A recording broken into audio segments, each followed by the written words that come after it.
붉은 별 하면 무엇이 가장 먼저 떠오르시나요? 이북 리더 김정은 말고 떠오르는 게 없다고요. 그렇다면 무더운 날씨에 우리에게 도움을 줄 이 브랜드가 여러분에게 필요합니다. 오늘 설명할 이탈리아 출신의 탄산수와 탄산음료를 만드는 산펠레그리노도 붉은 별 로고를 쓰죠. 세계에서 가장 유명한 탄산수 중 하나인 산펠레그리노는 100년이 넘는 역사를 자랑하는 브랜드입니다.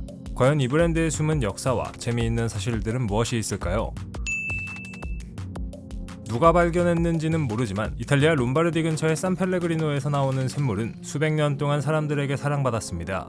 레오나르도 다빈치가 이 물을 먹었다는 썰도 있는데 그만큼 역사가 오래된 물이라는 것이죠. 이 지역은 이후 유명한 관광지가 되면서 부유층에게 사랑을 받기도 했는데 그 비결은 순전히 깨끗한 물 때문이었습니다.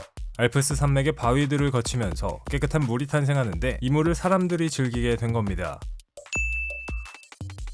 산펠레그리노의 물은 알프스에서 옵니다. 산에 내리는 눈 혹은 비가 험난한 산맥을 타고 흘러내려 산펠레그리노의 수원지까지 오려면 30년 정도의 시간이 걸리죠.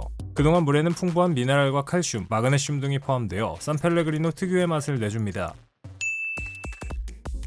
이 물이 지금처럼 병에 담겨져 판매되기 시작한 것은 1899년부터입니다. 14세기 후반부터 이 물을 판매하긴 했지만 지금과 같은 녹색의 아름다운 병에 담겨져 판매되기 시작한 건 100년 남짓한 기간입니다. 산펠레그리노의 병은 원래 와인을 담는 데 사용되던 병인데 병에 붙은 라벨에는 붉은 별 로고가 그려져 있습니다. 하이네켄이 그랬던 것처럼 붉은 별은 최고급 품질임을 알려주는 상징이죠. 한마디로 매우 깨끗한 물이라는 겁니다.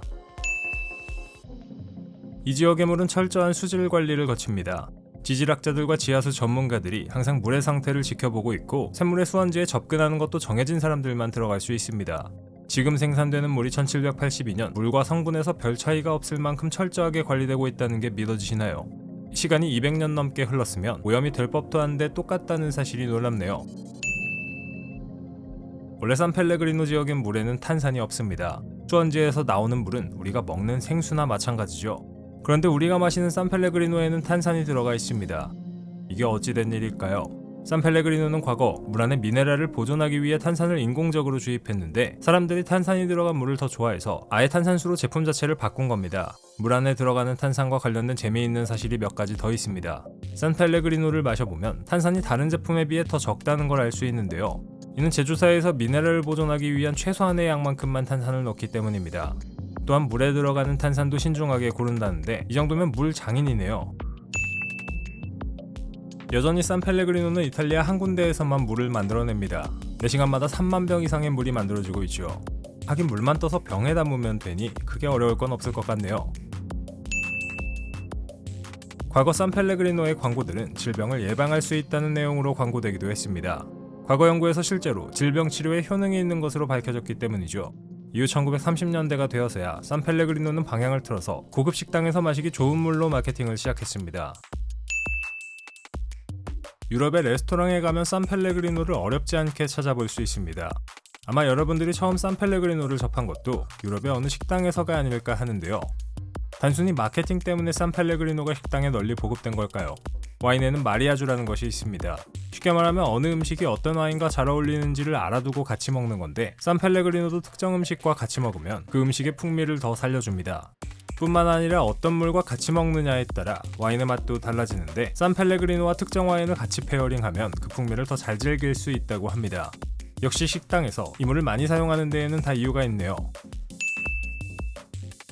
운이 좋다면 여러분은 산펠레그리노를 목욕도 할 수 있습니다. 물값이 비싸서 부르주아만 가능한 거 아니냐고요. 산펠레그리노의 수원지에는 스파가 있는데 미네랄과 각종 영양분이 풍부한 물로 마음껏 목욕을 할 수 있습니다. 하긴 이곳이 관광지로도 유명하니 충분히 가능한 이야기라는 생각이 드네요. 초록색 병에 담긴 물뿐만 아니라 산펠레그리노에서는 캔에 담긴 과일맛 음료도 판매합니다. 1932년부터 처음 판매되기 시작한 이 음료는 더운 날씨에 마시면 그 맛이 괜찮기 때문에 꽤나 많은 사랑을 받고 있죠. 당시 회사의 사장이 여름에 손님들을 대접하다가 이 물로 탄산음료를 만들면 좋을 것 같다는 생각에 처음 만들기 시작한 것이 지금도 판매되고 있습니다. 음료 안에 들어가는 과일들은 모두 이탈리아의 시실리에서 재배되며 최근에는 다양한 맛이 나와서 소비자들에게 판매되고 있죠.